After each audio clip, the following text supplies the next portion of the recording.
Welcome back to AP's study material. जैसे कि इस चैनल में आपको हम बीएड से रिलेटेड सारे स्टडी मटेरियल्स दिखाते हैं, उसकी सीरीज़ में अभी हम आपको लेसन प्लान कैसे बनते हैं वो बता रहे हैं।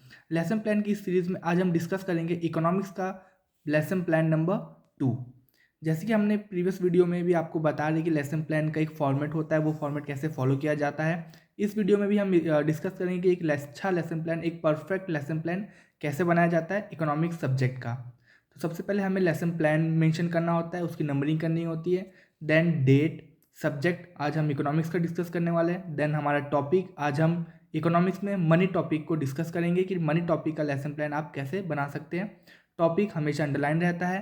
देन यहाँ क्लास, पीरियड एंड ड्यूरेशन। उसके बाद हम बात करेंगे जनरल ऑब्जेक्टिव्स की, जो कि मैंने आपको बताया है कि जनरल ऑब्जेक्टिव्स आपके लिए हर लेसन प्लान में सेम रहने वाले हैं। ये ऑब्जेक्टिव्स आपको कॉलेज या फिर आपकी यूनिवर्सिटी प्रोवाइड करती है। आप पॉज करके भी इन ऑब्जेक्टिव्स को नोट डाउन कर सकते हैं। जनरल ऑब्जेक्टिव्स के बाद हम बात करते हैं कुछ स्पेसिफिक ऑब्जेक्टिव्स की। स्पेसिफिक ऑब्जेक्टिव्स वो होते हैं जो पर्टिकुलर टॉपिक के बारे में हम डिस्कस करने वाले होते हैं। जैसे कि अगर हम पहला ऑब्जेक्टिव की बात करें वो है नॉलेज, तो यहाँ पे हमारे ऑब्जेक्टिव तो ऑलमोस्ट सब सेम रहते हैं, बस यहाँ पे टॉपिक चेंज हो जाता है। हमारा जो भी हम टॉपिक के ऊपर बना रहे हैं उस टॉपिक को हमें यहाँ मेंशन करना होता है। जैसे कि हम मनी टॉपिक के बारे में बात करेंगे तो हम यहाँ मनी टॉपिक को हर जगह मेंशन करेंगे। स्पेसिफिक ऑब्जेक्टिव के बाद हम बात करते हैं टीचिंग एड्स कि हम कौन कौन सा टीचिंग एड यूज़ करने वाले हैं। देन प्रीवियस नॉलेज, बच्चों के की जो प्रीवियस नॉलेज होते हैं उसको भी हम थोड़ा यहाँ पे अपने लेसन प्लान में टेस्ट करते हैं। अब हम डिस्कस करते हैं सबसे इंपॉर्टेंट पार्ट जो होता है लेसन प्लान का, वो होता है आपका इंट्रोडक्टरी क्वेश्चन कि मनी टॉपिक में हम इंट्रोडक्टरी क्वेश्चन कैसे बनाएं। हमने यहाँ पे 3 इंट्रोडक्टरी क्वेश्चन बनाए हैं और जो थर्ड क्वेश्चन होता है वो हमारा प्रॉब्लमेटिक क्वेश्चन होता है। कहीं आपको 4 क्वेश्चन बनाने के लिए बोल सकता है तो वहाँ पे आप 3 क्वेश्चन के आंसर लिखेंगे और जो फोर्थ क्वेश्चन होगा वो आपका प्रॉब्लमेटिक क्वेश्चन होगा। जो लास्ट क्वेश्चन होता है आपका वो हमेशा प्रॉब्लमेटिक क्वेश्चन होता है, इसका रिस्पॉन्स बच्चा अच्छी तरीके से आपको नहीं दे पाएगा। तो देखते फर्स्ट क्वेश्चन हमने क्या फॉर्म किया है। To whom you visit if you are sick.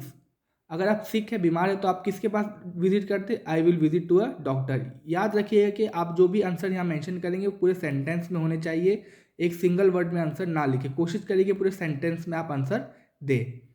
Second question हम पुट करेंगे, what will doctor do with you. Doctor आपके साथ क्या करेंगे? He will examine you and prescribe you medicine. वो आपको एक मेडिसिन प्रिस्क्राइब करेंगे एग्जामिनेशन के बाद। What will you give to doctor for his service. आप उस सर्विस जो रेंडर किए डॉक्टर उसके लिए आप उसको क्या देंगे? ये एक प्रॉब्लमेटिक क्वेश्चन है। इसका आंसर बच्चा दे सकता है, लेकिन हमें अपने लेसन प्लान में इसको एक प्रॉब्लमेटिक क्वेश्चन की तरह दिखाना है। ये तीनों क्वेश्चन आपस में इंटर रिलेटेड होने चाहिए। जो आपके इंट्रोडक्टरी क्वेश्चन बनते हैं वो ईजी होने चाहिए ताकि बच्चा इसका रिस्पॉन्स दे, प्लस वो टॉपिक से और आपस में भी इंटर रिलेट होने चाहिए। उसके बाद आप टीचिंग स्टेटमेंट डिलीवर करेंगे, जो कि मैंने यहाँ लिखा हुआ है, money is anything which is generally accepted as a medium of exchange because it is issued by the government. तो today we are going to study about money. ये आपका इंट्रोडक्टरी क्वेश्चन बनेगा। उसके बाद आप स्टेटमेंट ऑफ एम डिलीवर करेंगे। फिर हम बात करते हैं प्रेजेंटेशन की। नंबर 1 हमारा है टीचिंग पॉइंट, जो कि है डेफिनेशन ऑफ मनी। हम यहाँ पे 4 टीचिंग पॉइंट को डिस्कस करने वाले हैं। उसका फॉर्मेट आप देख लीजिए, कुछ इस प्रकार का होता है। पहले हम सीरियल नंबर लिखेंगे, teaching point and people teaching activity. People teaching activity means जो टीचर्स की एक्टिविटी होती है, जो आपको क्लासरूम एक्टिविटी परफॉर्म करनी होती है। फर्स्ट पॉइंट है हमारा डेफिनेशन ऑफ मनी। सबसे पहले हम डिफाइन एक क्वेश्चन पुट करेंगे जिसका आंसर बच्चा दे देगा। डिफाइन मनी, जो बच्चा रिस्पॉन्स शीट देगा वो कुछ इस टाइप की होगी आपकी, ये आपस में यूँ लगी होती है, आप देख सकते हैं। पहला क्वेश्चन हम पुट करेंगे डिफाइन मनी, उसका आंसर बच्चा दे देगा, it is buying and selling of goods. Second question हम पुट करेंगे, what is definition of money. ये एक अनक्लियर रिस्पॉन्स की तरह हम इसको ट्रीट करेंगे कि बच्चे इसका रिस्पॉन्स दिया है बट अच्छा रिस्पॉन्स नहीं है।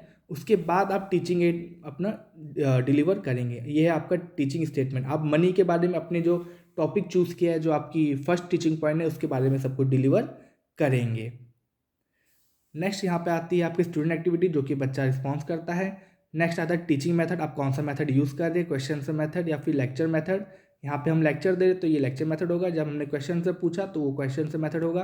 देन टीचिंग एड, अगर आप इस टॉपिक में कोई टीचिंग एड यूज़ करना चाहते हैं तो वहाँ पे टीचिंग एड लगाइए आप। मैंने इस टॉपिक पे यूज़ नहीं किया है। ब्लैक बोर्ड वर्क आप यूज़ कर सकते हैं। सबसे मिनिमम ब्लैक बोर्ड वर्क आपको, मतलब छोटे से छोटा ब्लैक बोर्ड वर्क आपको यहाँ पे लिखना है। मीन्स आपको एक समरी टाइप का लिखना होता है ब्लैक बोर्ड वर्क में। अब हम डिस्कस करेंगे सेकंड टीचिंग पॉइंट, जो कि है हमारा फंक्शन ऑफ मनी। उसके लिए हम स्टार्ट देखेंगे, सबसे पहले जो हमने क्वेश्चन पुट करेंगे वो है हमारा what are the function of a business. इसका भी आंसर बच्चे ने दिया होगा, उसकी हम रिस्पॉन्स शीट देख लेते हैं। ये देखिए, ये इस टाइप में आपकी रिस्पॉन्स शीट लगेगी, एक क्वेश्चन देन उसका आंसर, यहाँ क्वेश्चन देन उसका आंसर। तो फर्स्ट क्वेश्चन का बच्चा हमेशा आंसर देगा आपको। सेकंड क्वेश्चन आपका अनक्लियर रिस्पॉन्स वाला क्वेश्चन होना चाहिए, जो कि टॉपिक से रिलेटेड होना चाहिए। जैसे कि मैंने आप पूछा है what are the function of money, और मेरा टॉपिक भी है फंक्शन ऑफ मनी। इसका रिस्पॉन्स हमेशा अनक्लियर होना चाहिए। इसके बाद आप अपना स्टेटमेंट डिलीवर करेंगे। प्राइमरी फंक्शन होते हैं और सेकेंडरी फंक्शन होते हैं, जो भी आपके फंक्शन होते हैं मनी के वो आपको यहाँ पे डिलीवर करने हैं। उसके बाद आपका ये क्वेश्चन आंसर मेथड है जो आपने क्वेश्चन से पूछे, देन लेक्चर मेथड। उसके बाद टीचिंग एड, यहाँ पे मैंने टीचिंग एड यूज़ किया है, तो मैं आपको दिखाता हूँ कि आप टीचिंग एड कैसे बनाएंगे। ये देखिए, ये मैंने एक छोटा सा मिनिएचर लगाया है टीचिंग एड का, केवल primary function and secondary function को थोड़ा बोल्ड लेटर्स में स्केच पेन से लिख दिया है। आप इस तरह से टीचिंग एड प्रिपेयर कर सकते हैं। आपको एक लेसन प्लान में एक टीचिंग एड तो लगाना अनिवार्य है, बहुत ही ज़रूरी है। आपको कोई भी टीचिंग पॉइंट में लगा सकते हैं, मैंने यहाँ पे सेकंड टीचिंग पॉइंट में यूज़ किया है। उसके बाद आता है हमारा ब्लैक बोर्ड वर्क। आप देख सकते हैं ब्लैक बोर्ड वर्क में मैंने बस 2 ही पॉइंट लिखा है, primary function and secondary function. उसके बाद हम देखते हैं पॉइंट नंबर 3, टीचिंग पॉइंट हमारा 3 है, वो है money supply. Who supplies milk from dairy to factory in ice cream. इसका हम रिस्पॉन्स शीट देख लेते हैं। इसमें देखिए फर्स्ट का आंसर बच्चे ने दिया है। सेकंड पॉइंट आपका what do you understand by money supply, जो हमारा पॉइंट है, जो हमारा टीचिंग पॉइंट है, उसी से रिलेटेड हम क्वेश्चन पुट करेंगे। इसका आंसर बच्चा नहीं देगा। उसके बाद आप फिर अपनी टीचिंग स्टेटमेंट को डिलीवर करेंगे। इस टाइप का आपका टीचिंग स्टेटमेंट होना चाहिए, जो कि आपका पूरा पेज फुल होना चाहिए। आप छोटा सा टीचिंग स्टेटमेंट नहीं बना सकते, आपको ऐसा टीचिंग स्टेटमेंट बनाना है जिसमें आपकी पूरी की पूरी शीट भरी होनी चाहिए। उसके बाद अगेन हमारा क्वेश्चन आंसर मेथड था, और जो हमने लेक्चर डिलीवर किया तो वो हमारा लेक्चर मेथड था। यहाँ पे मैंने टीचिंग एड नहीं लगाया, क्योंकि आपने प्रीवियस टॉपिक में देखा है, मैंने वहाँ पे टीचिंग एड यूज़ किया है सेकंड टीचिंग पॉइंट में, तो थर्ड में करने की कोई ज़रूरत नहीं है। उसके बाद ये है आपका ब्लैक बोर्ड वर्क, जो कि देख सकते हैं बहुत ही छोटा ब्लैक बोर्ड वर्क यूज़ किया है। एक समरी टाइप का यूज़ करना है कि बच्चे को समझ में भी आ जाए और आपका ब्लैक बोर्ड ज़्यादा भरे भी ना।